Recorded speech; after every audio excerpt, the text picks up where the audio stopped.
They tell them, oh, just look at your glucose at 2 hours after a meal. And as long as it's under 140, you're fine. That is such a lie. It's not just misinformation. It's an outright lie because people are not fine when their glucose goes that high. Stress is the inflammation that robs us of life, energy, and happiness. Our typical solutions for gut health and hormone balance have let a lot of us down. We're over-medicated and underserved. At The Less Stressed Life, we're a community of health-savvy women exploring solutions outside of our traditional Western medicine toolbox and training to raise the bar and change our stories. Each week, our hope is that you leave our sessions inspired to learn, grow, and share these stories to raise the bar in your life and home.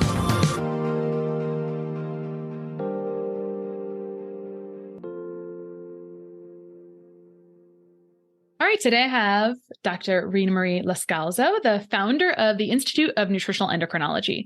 She's passionately committed to transforming our current broken, disease-focused system into a true healthcare system where every practitioner is skilled at finding the root cause of health challenges and uses the wisdom of nature combined with modern scientific research to restore balance. I thought that was so beautifully written. I did not want to skip over that.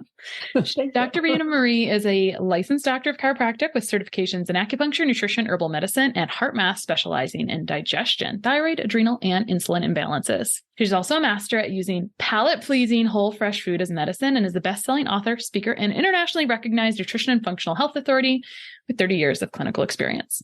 Her podcast, Reinvent Healthcare, provides health and wellness practitioners around the globe to be part of the movement to provide root cause care to people in need.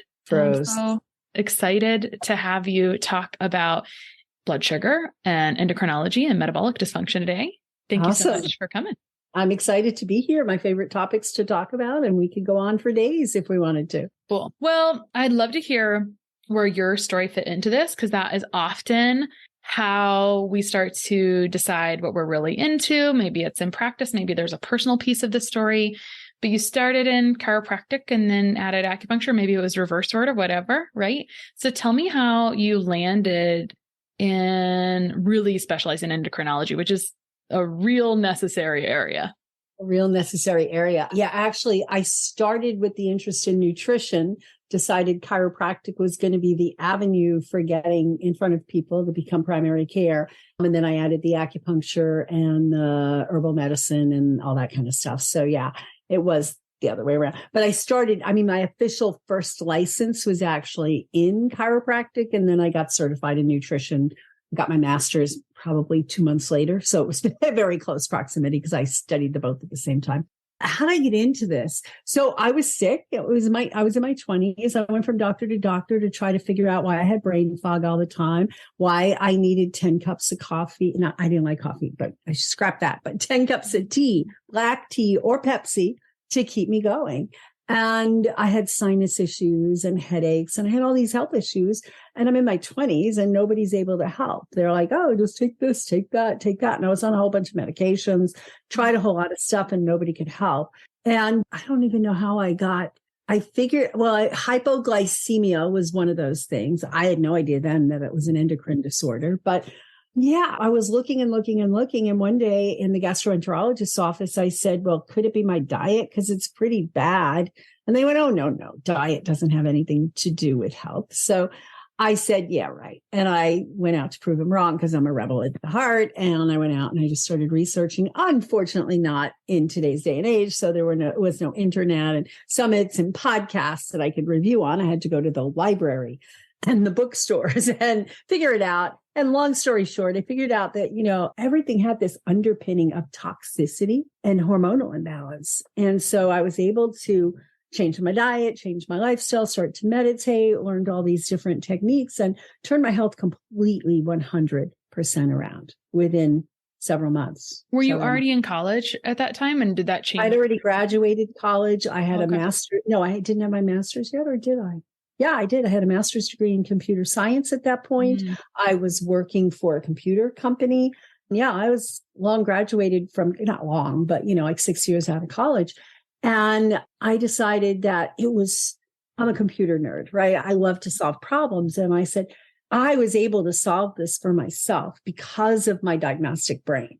But what about the average person out there who's sitting there with brain fog and fatigue and all these other symptoms and doesn't have a clue where to start? So that's when I decided to leave my computer job and go back to school and got my chiropractic and my acupuncture and my nutrition degrees. And, that's where it is. And basically I combined all those different modalities. Naturopathic was not licensed in very many states at that point, but it wasn't where I lived. So, or I would have gone there maybe because I had a husband and needed to stay where he had a job.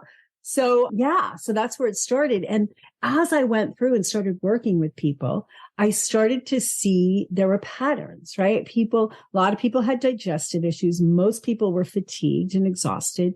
And, there were thyroid imbalances and all. But the thing that kept popping up was this glucose insulin imbalance, right? And that was before all the great research there is today, really linking just about every disease that known to mankind to insulin and glucose dysregulation. And so I just started I wonder if we test these people's glucoses after they eat. Back in the day, very many glucose meters. You had to go to the medical supply store to get one. And I started having people test and I started to see crazy patterns and really got interested in that and started researching it. And that's one of the ways I got into it. But all the hormones always stood out to me. Like, what is the imbalance? Because I think that hormonal imbalances, like endocrinology, is not one of the subsystems of the body, like gastroenterology and whatnot.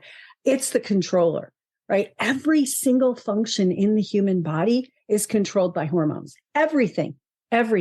And so I started looking at that as being, we've got to get this under control.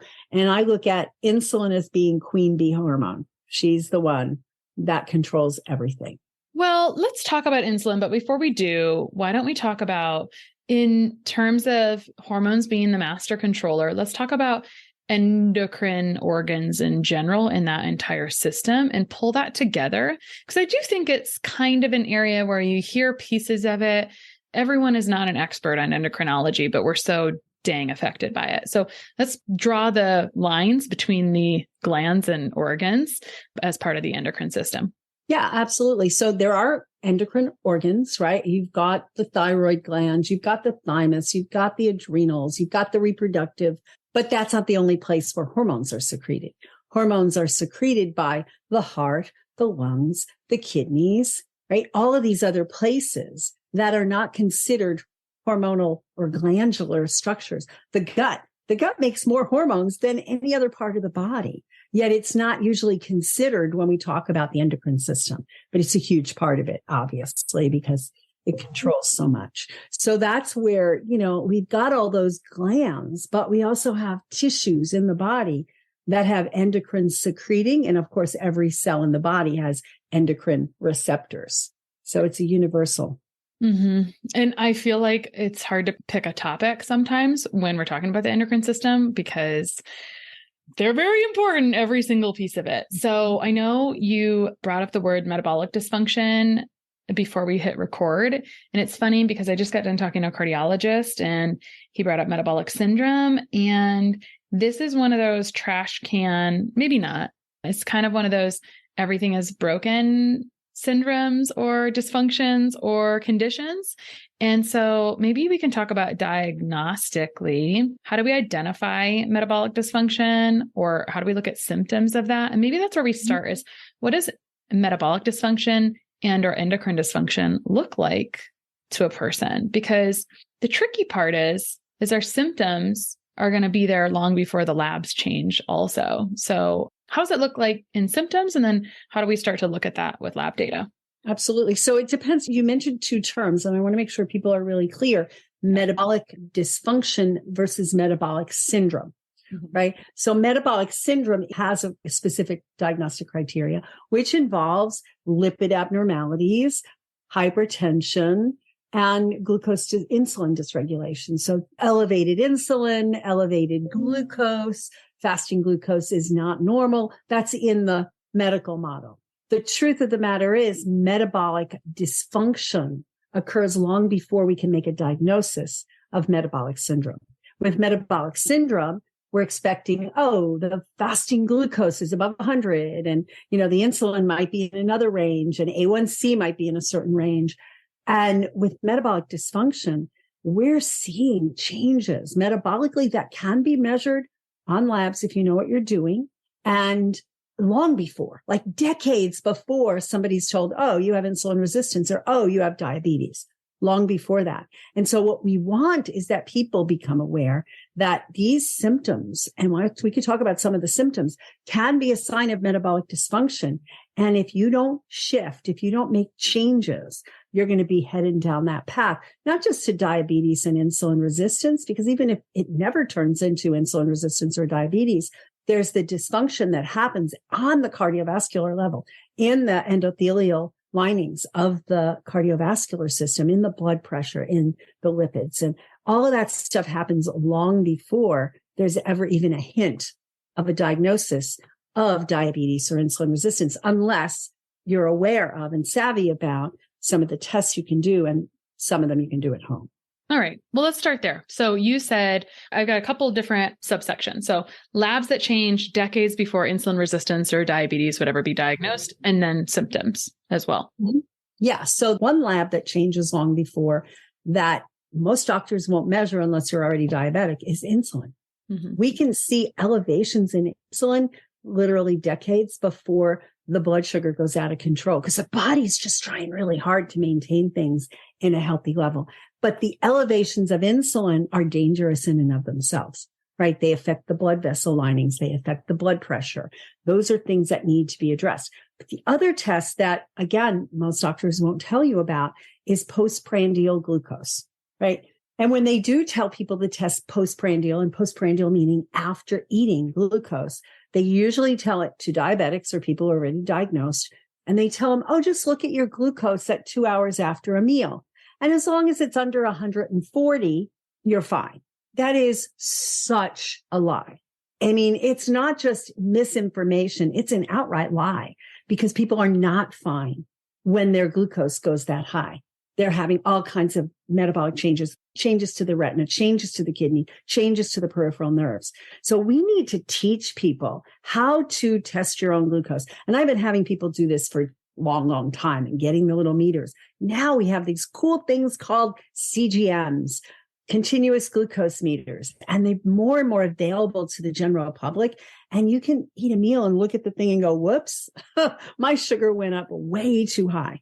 Mm-hmm. So the biggest problem with the testing is that all the tests are not done properly or not recommended. But the other thing is the measurements, the measurement ranges are like, they're for people who already have the disease. Mm. I personally don't want to find out that I'm on a path to diabetes, like right when I get it. No way, right? I want to know, you're heading that way. You're heading that way. When you go back to symptoms, the symptoms are things that almost everybody is experiencing on a day-to-day basis, right? That fatigue, hard to get up in the morning, second wind late at night, falling asleep at your desk at 4 p.m. People think that's normal. Right? I get that normal slump in the middle of the afternoon. That's not normal, right? Finishing a meal and then needing something sweet, right? Brain fog, all of these things that most people think are normal everyday symptoms. And I'm fine. Everybody else has this. Not. And those are all early signs of insulin resistance, metabolic dysfunction. All right, cool. So you're right. So many people have those things, even though they were very specific. And so I love that we can be checking at home. This is how I failed my first glucose tolerance test with one of my babies. They made me do the follow-ups, which I passed, but what a miserable sentence for my body to have to go through that test. So instead, I got a glucose monitor. I think it was $30. I don't know how much they are. Sometimes there's fancier ones and less fancy ones, right? Yep. So we're talking about postprandial measuring after meals. Anyone can do this. Anyone can go buy the machine. The strips cost the money. You got to calibrate the strips to the machine, just walking you through, like you could really do this. And that is the most recognized number for 140, less than 140 milligrams per deciliter 2 hours post meal. What are the functional ranges for more optimal levels 2 hours post meal? 2 hours post meal, it should be the same as it is before the meal. Mm-hmm. It should be 85. So what about fasting? Do you think it should also be about the same? Fasting should be around 85. It could be in the 70s. It could be lower if somebody's following a low glycemic diet and they're trying to get into ketosis. Then you see it in the 60s and 70s, and that's fine. But it shouldn't get out of the mid 80s. It shouldn't get beyond 85 to 89. It just shouldn't get out of the 80s. There's studies that show that once we hit in the 90s, there's 4 times the risk of cardiovascular disease. Yet people are being tested all the time and, your fasting glucose is 93. It's fine. 98. It's fine. But once it hits that magic 100, even if you're at 98 for years before, it hits 100. Now you're insulin resistant. That's the fallacy in medicine of diagnoses, right? You're fine. You're fine. You're fine. You're fine. You're dead, right? Or you're fine. You're fine. You're fine. You're fine. You're very sick and in the hospital. And we are looking at gradients, right? From a functional perspective, we want to know the gradients. Where are you heading? And so what most doctors don't do, there are some that do, is track people over time.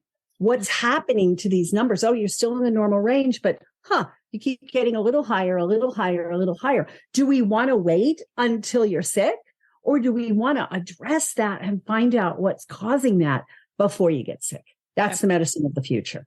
So I want to talk about everything that we can do with this. And I want to talk a little bit about hypoglycemia. But before we do, I want to go back to the other marker that you said that is usually not drawn. This is something you'd ask your provider for, which is insulin. But then there's the normal range, which we're basing. Typically, those ranges are adjusted like every handful of months by the current population, which is not good. These numbers keep getting worse and worse the longer you've been in practice, right? So what do you think the range or the number or the threshold for appropriate insulin should be? It should be ideally between 2 and 5, no higher than 5, fasting. And then ideally it's between 2 and 3. And there's numerous studies that show this for ideal health, 2 to 3, 2 to 5. I give people a little grace and a little leeway, but the range that the lab says is okay is up to like 19 and sometimes even 25.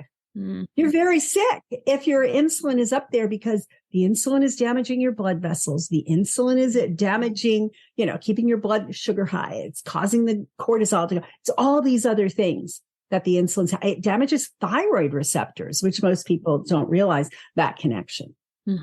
Totally. Okay. Let's talk about what people do with it. Let's say that because we can talk about diet, but we can talk about much more than diet and other things in lifestyle. And I actually want to talk about things before we get into like all the things we can do. Let's just abstractly about what affects blood sugar besides diet.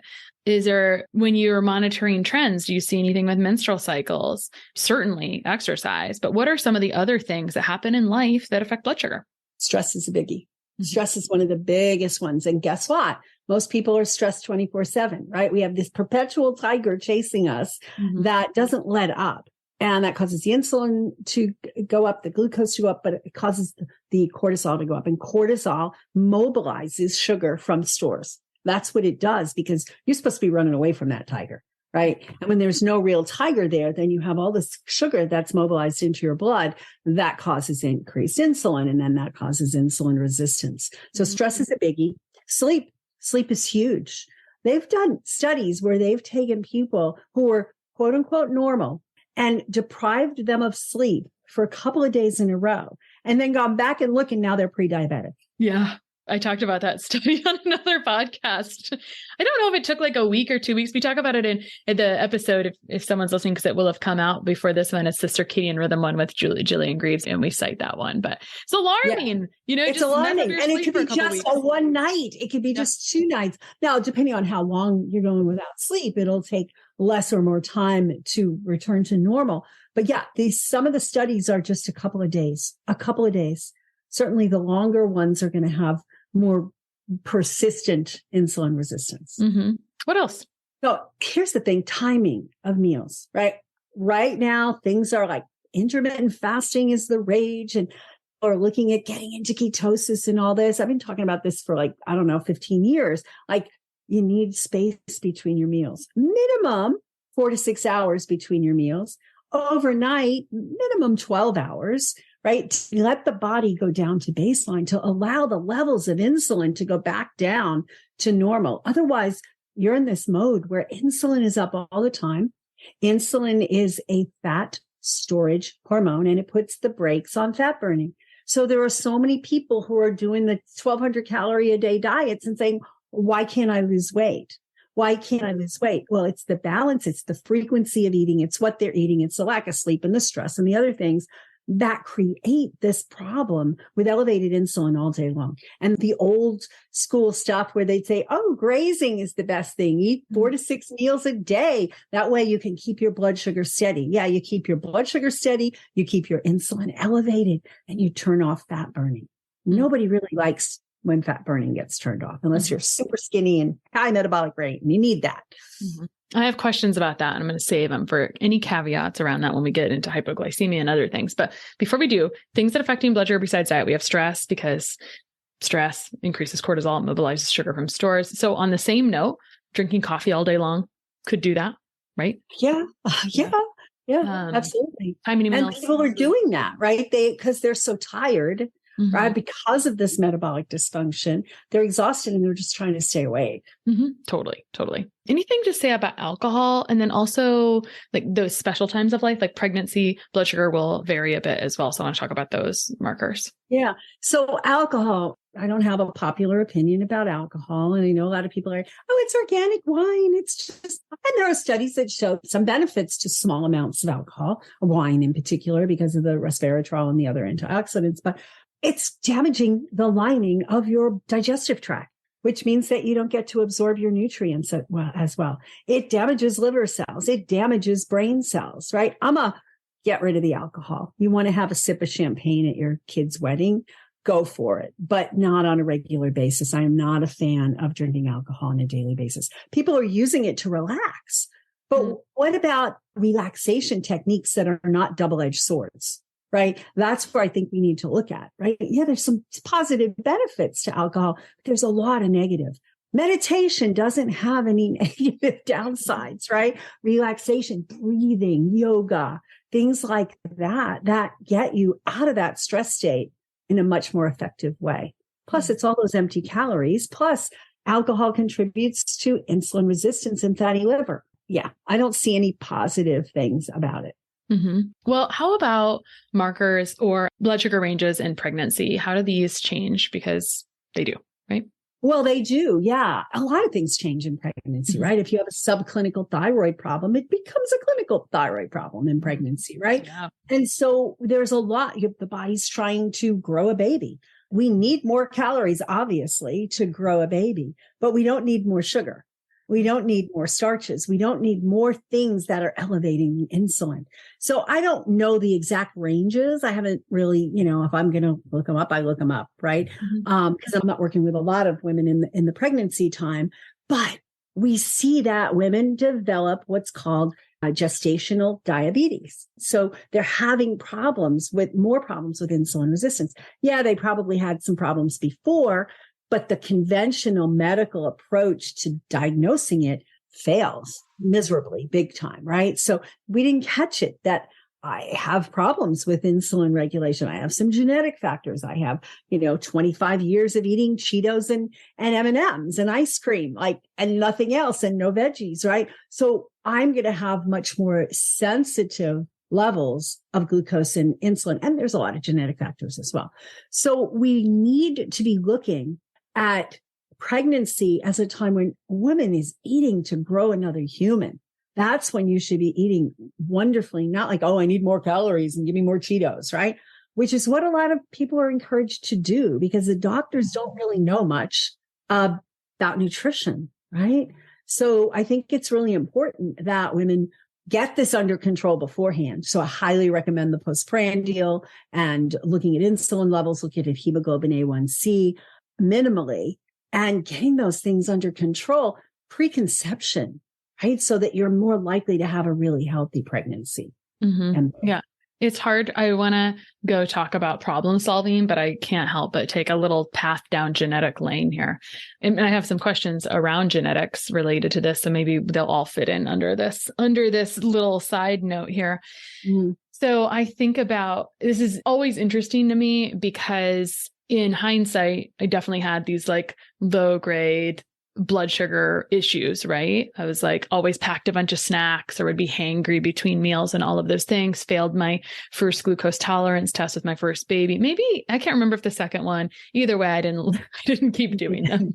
I just started checking my blood sugar. And then there was some shifts that happened in health, et cetera. And there was a massive difference, right? But I always used to say, I used to stop and think about it. It's always good to think about our history. My mom did have gestational diabetes with both myself and my little sister, child 5th and 6th out of those, which is interesting. So like that to me was enough. Are there specific genes? And so I'm going to put that question there. And then I've got another question about just genetics and endocrinology presentation as well. So anything to say about that? Yes, genetics plays a role. I would say in about 25% of the people, genetics are such that you've got to be super, super, super, super, super, super, super, super, more supers careful, right? That you're not going to get away with eating ice cream and Coke and these sorts of things because there's genetic factors. And yes, there are.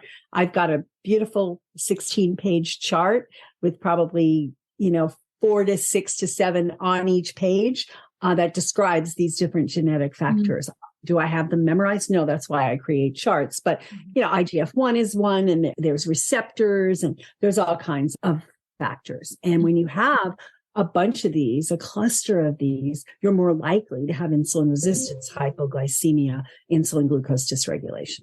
Mm-hmm. So this brings me to another semi-genetic question. So I'll throw it here. This is really a listener question.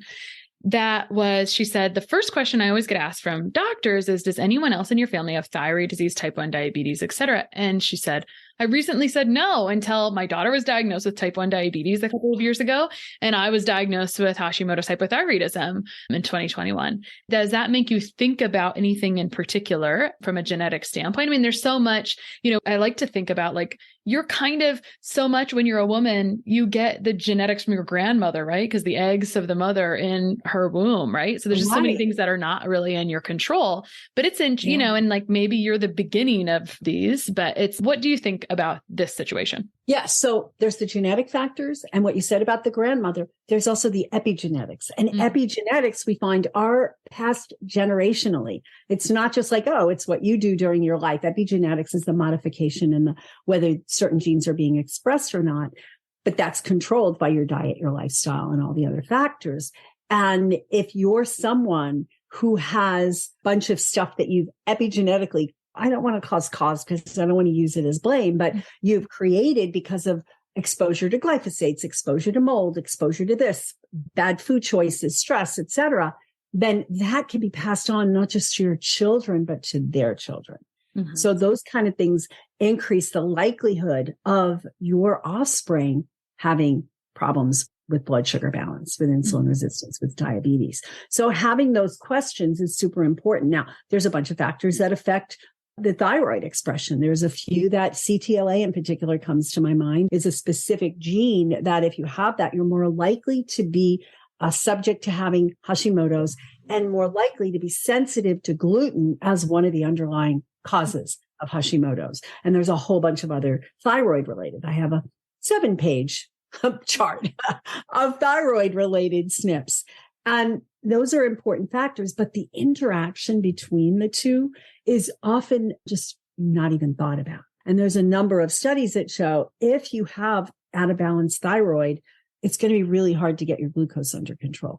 If you have really out of balance glucose and insulin control, you're going to have a hard time getting your thyroid under control. And the other piece, which relates to all of the endocrine system, what we don't really think about is the receptors on the cells. So the receptors on and in the cells, in the nucleus and the mitochondria, et cetera. So when we look at receptors, that's like, there's plenty of thyroid hormone in the blood, but it's not getting into the cells, right? If it's not getting into the cells, it doesn't do any good to have it in the blood. Oh, your thyroid levels are perfectly normal. What about the intracellular, right? And that's really a functional assessment. Like, I've got constipation, I'm losing my hair, I'm cold, et cetera, I can't lose weight, et cetera. Those are symptoms. But what happens is excess insulin can cause receptor resistance for insulin, but it can also be related to receptor resistance for thyroid, for estrogen, for progesterone, for a number of other hormones. And people don't even think about that. I did a whole full day workshop a few years back for health practitioners on resistance, hormone resistance. And one of the leading causes of hormone resistance, estrogen resistance, progesterone, in addition to supplementing and over supplementing, which burns the receptors out, and inflammation, was insulin, excess levels of insulin. So it's not a good idea to go get your insulin tested and the doctor says, oh, it's 15, it's fine. No, warning sign. No. That can create insulin resistance and also other hormone receptor resistance, in addition to damage to the blood vessel linings and so much more. Yeah. Well, you said something a little ways back that makes so much sense. Something that really annoyed me in the last handful of years was those subclinical thyroid symptoms not showing up on blood work, right? But it's really this is an issue. So it's circulating in the blood, but not getting into the cell. There's receptor sites and there's lots of cofactors that make that possible, right? B1, B2. Lots of things, right? There's a lot of nutrients, selenium and all, but there's a few mechanisms. I can just throw out a few of them, but it's intricate. But we've got the thyroid, which makes the thyroid hormone, and then it gets bound to a protein, and then bound to the protein, it circulates. And then when we're ready to activate it, the protein has to unbind. If we have too many of those proteins, guess what? There's not enough free thyroid hormones circulating in the blood, and we can't get activated. What kind of things can cause that? One of the things that a lot of girls are subject to when they're teenagers is birth control pills. Right? Estrogen causes increase in that thyroid binding protein, right? And then we can't free that. So that's why when we're testing, we can't just test TSH and say, oh, you're fine. Your TSH is good. Or TSH and T4. No, you're fine. No, you're not. Because we have to look at all those intricate mechanisms. Mm-hmm. Yeah. Well, so we have binding globulins, but then we also have the conversion from T4 to T3. What the thyroid makes is mostly T4, probably 90% of what the thyroid makes is T4. That's not the active hormone. The active is T3. So we have to activate it into T3 from T4.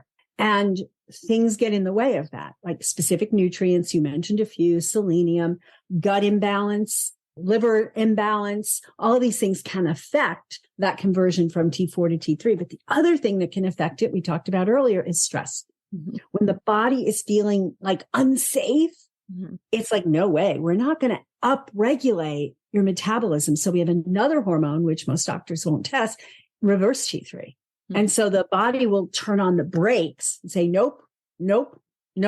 And what well-meaning, but poorly educated, maybe doctors will do oftentimes is say, oh, the T3 is low. Let's supplement with T3. Mm-hmm. And that's overriding the body's intelligence to slow things down, to turn on the brakes, because it could be an infection somewhere, right? It could be some sort of foci of inflammation somewhere. Any number of things that can affect the conversion from T4 to T3 and thus increase the reverse T3. And here's the thing that most doctors don't know. I mean, we're getting really geeky with the labs, but is that they'll look and go, oh, your T3 is in the range, your reverse T3 is in the range, so therefore you're fine. No, it's the ratio between the two, right? And we have to have a ratio of at least 20-1 for T3 to reverse T3.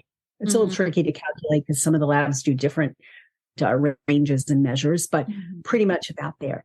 So you can't just take it in isolation. Oh, your reverse T3 is not very high. How is it in relationship to the free T3? Yeah. I was going to ask how you felt about the ranges that are published or more typical for reverse T3, because sometimes I think it's a bigger issue, but it's just not flagging quite as high as it should. No, because they're not looking at the ratio. Mm-hmm. Yeah. It makes a lot of sense. I like that. You're right. That is tricky when the units for are different. So that is only if the units measured are the same for T3 and reverse T3. If they're at all different, then that would not necessarily. Then it's a factor of 10 or 100, but there's a really nice conversion. I think it's Stop the Thyroid Madness website. You just put the numbers in, you pick what the range is, what the measurement units are, and then it calculates it for you. I don't like to do the math, so I just stick it in the formula. Yeah. All right, cool. So we've talked about some reasons that blood work looks good, but people don't always feel good from a thyroid perspective or symptom profile because of blinding globulins and then conversion of T4 to T3. Anything else? Receptors. The receptors. That's the most often overlooked. Which get burned by insulin. They get burned by insulin. They get burned by thyroid supplementation, right? So when we your TSH is high, therefore we need to supplement T4. Maybe making plenty of T4. You can't get it into the cells and it floods the cells and it can damage them. Inflammation, excess cytokines, which we're seeing a lot of that inflammation. Elevated homocysteine actually affects the thyroid receptors. Low vitamin A affects the thyroid receptors. So there's all these other factors that we have to look at. We have to look at comprehensively. How's the nutrient status? How's the inflammatory status? How stress? All of those things play in to whether you're going to have good, proper thyroid function. And the sad part is that a lot of folks go to the doctor with a clearly defined set of symptoms that looks like thyroid. And they're told, oh, your thyroid's fine. Here, take some Prozac for your depression, take some stuff for your whatever laxative for your constipation, et cetera, right? Drink more coffee to keep you awake, that sort of thing, right? And if it looks like a thyroid problem and it smells like a thyroid problem and it tastes like a thyroid problem, it's a thyroid problem, but it's a cellular level thyroid problem. And they're not thinking about that. They didn't learn that in medical school. I don't blame them. You didn't learn it. But when you start to see so many people who are not getting well on the conventional treatment, or they get better for a time and then they plateau and then they start to go downhill. Personally, I'm a geek, so I like the science. So I dig in, like what really is going on here? What are some of the other factors? Yeah. Thanks for going through those because it's a really big topic. And I always think that it takes a bit of effort and some nuance. Like there's a lot of possibilities to love on that thyroid. And because stress is such a big piece of it, you're going to be loving on the thyroid for a while or for a long time. Like don't stop loving on it is the thing. No. And don't give up because you tried this supplement or that. You tried, XYZ company's thyroid supplement and it didn't work. Totally. It didn't work because that didn't address your imbalances. Mm-hmm. What are your imbalances? And then we haven't even talked about Hashimoto's, right? About the autoimmune, which most doctors are trained in medical school that even if there's antibodies, there's nothing you can do about it. Just give them T4. So why bother testing? Mm-hmm. Whereas when we look at autoimmune conditions, which are, by the way, reversible, at least, I've seen them be reversed. Then we have a specific set of stressors that we have to look at on the body. How's the gut? Is there leaky gut? How's the microbiome? Are food sensitivities an issue? And with thyroid, most of the time, at least in my experience over the last 30 some years, is gluten is a big problem, right? And so we have to look at it. How's the stomach acid? If the person's not making enough stomach acid, and they can't digest their proteins, they can't digest their minerals, right? There's so many factors that we have to play in. And if we identify that there's a thyroid autoimmune condition, we have to treat it as an autoimmune condition, right? Not a deficiency of T4. Mm-hmm. Yeah. Thank you for talking about that. And it brings us right back to insulin and helping improve those elevated insulin markers because insulin is a piece of damaging these receptors, endothelial lining, et cetera. So we talked about appropriate ranges of insulin. That's a easy, simple enough lab that can be drawn. When it is elevated, when it's above 5, what are some of the action steps?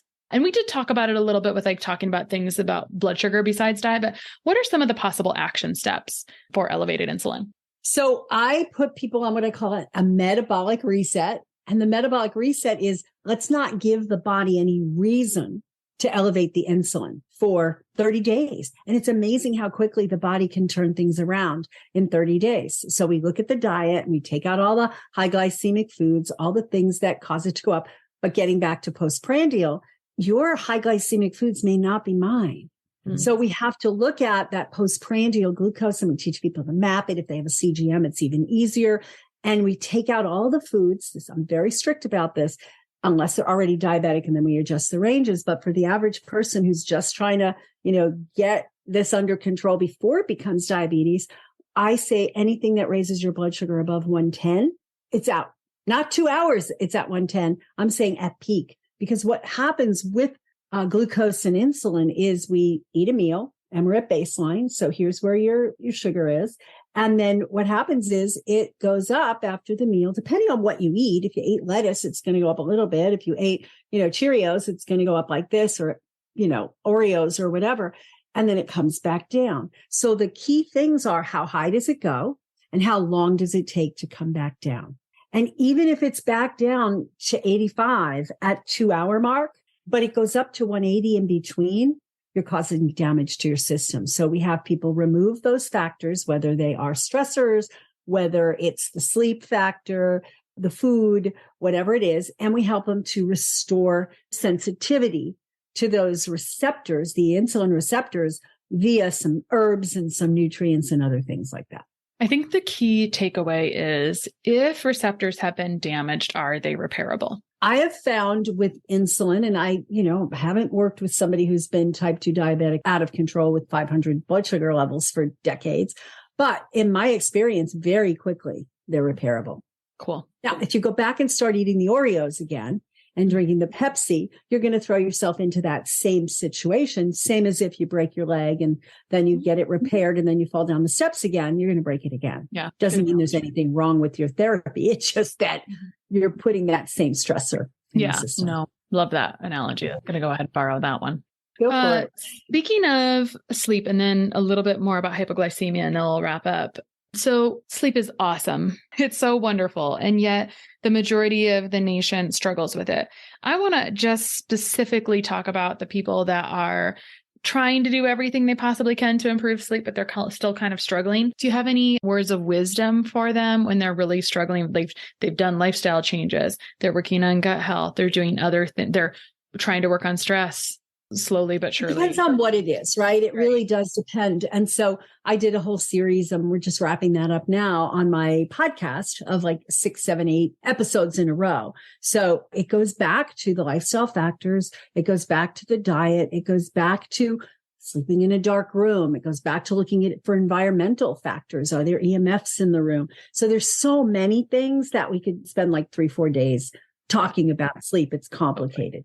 And a lot of people have done everything, but really they haven't done everything because they've taken every sleep aid on the market, whether it's pharmaceutical or nutritional. And that's really not everything. So we also have to look at trauma and stress and what's going on. Are they waking up in the middle of the night because they don't feel safe? Are their cortisol levels going up? So in that case, if you have sleep issues that haven't been responding, you need to work with a good functional medicine person. Yeah. Because they'll be able to help you and do some tests and figure out what's really going on. Totally. Okay. So I want to talk about one other thing. We were talking about spacing between meals, 4 to 6 hours, which I totally agree with. And then there's a caveat, right? When people have hypoglycemia or if their adrenals are, and this was you, right? So you had hypoglycemia. I don't know if that was slightly lifestyle driven or if there was some. So I see when people have had long-term stress and they've damaged mitochondria, adrenal function, et cetera, and they're not producing real great DHEA, sometimes they feel like they cannot go more than a couple hours. And there's solutions, but sometimes the temporary solution is you may have to eat a little more frequently. Would you agree or disagree? Or you think, is there any caveats to this? Just because I see a lot of those people. Yeah. I'm sure you do. And we all do, but you've got to do it low and slow, right?